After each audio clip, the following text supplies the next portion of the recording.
Chapter 1 February 4th, 2009 Loxahatchee, Florida. Brittany Meyer was a 17-year-old witch. Her aunt had taught her amazing things over the past year. But what was the use of having magical powers if she couldn't protect the people she loved? She huffed out a breath and curled deeper in the corner of the couch. The television was on, but she was barely listening. Her thoughts were on Cody, her ex-boyfriend. The way he looked, the way he took her hand. She understood why he broke up with her. He was on the run from some dangerous people, and he wanted to protect her from that. But it wasn't fair. Cody could be cold and hungry at that exact moment.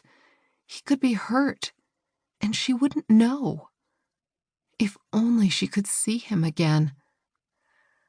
At least, she was able to live with her aunt. If she were still at home, her mother would meddle. She'd be setting her up with blind dates and trying to get her to be sociable.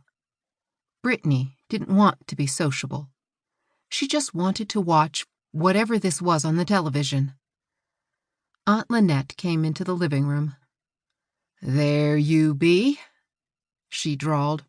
"Watching something?" "It's a show about flipping houses. The woman likes to restore old things to their former glory." "Learning a lot, are ya? Got flippin' houses in your future?" "Hardly." "Good." She picked up the remote and switched off the TV. "Me and you are going to the farmer's market." "What? In public?" "You don't gotta talk to no one," Aunt Lynette said. "Get up." "I don't want to. I was watching that." "You ain't seen daylight in a month of Sundays." Which wasn't strictly true. Brittany had taken a trip to Key West less than 2 weeks ago. "It isn't Sunday, it's Wednesday." "Just an expression. Come on." "Why can't you leave me alone? I don't want to go outside." "Girl, I'm not taking no for an answer. Now, let's go." Brittany sat up and gave her pillow a good smack.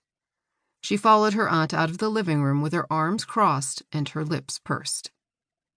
Brittany lived with Aunt Lynette and Myra, her aunt's partner, and the third member of their coven.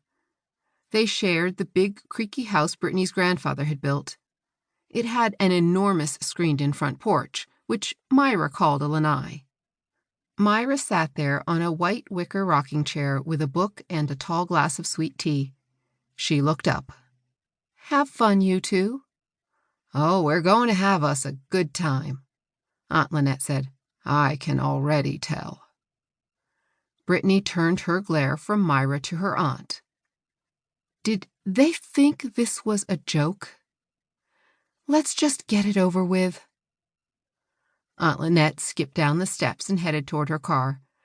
It was a used, new-to-her Ford Fiesta hatchback, with someone else's "My Kid's an Honor Student" bumper sticker on the back.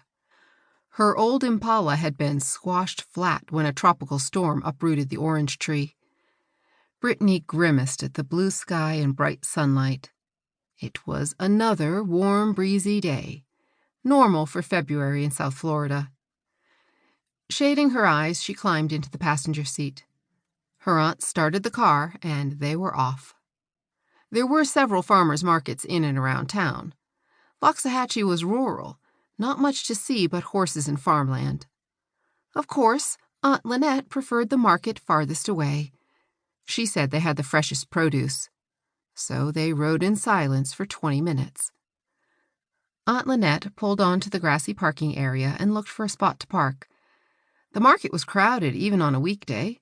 Winter was Florida's best growing season. They left the car on the end of a row and trekked back toward the striped awnings and milling people. Halfway there, Brittany noticed the many scents of the market. Fruits and vegetables and flowers, all smelling green and vibrant and fresh. Her spirits rose despite herself,